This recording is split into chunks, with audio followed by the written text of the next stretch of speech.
আসসালামু আলাইকুম ভিউয়ার্স। রমজান চলে আসছে।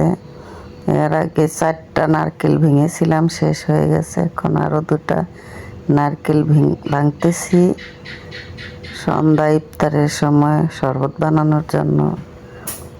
এই দেখেন, একজনকে দিয়ে আমি নারকেল চুলাইতেছি, সে চুলতে আছে। আপনারা নারকেল দিয়ে শরবত বানিয়ে খান কিনা জানি না। নারকেল দিয়ে শরবত বানিয়ে খেলে অনেক মজা হয়। চিড়ার শরবত, চাল ভাজার জাইয়ের শরবত, তারপরে মুড়ির শরবত নারকেল মেখে বানালে অনেক মজা হয়। সেজন্য নারকেল ভেঙে ঘরে রেখে দিই। ভালো লাগলে অবশ্যই সাবস্ক্রাইব করে দিবেন।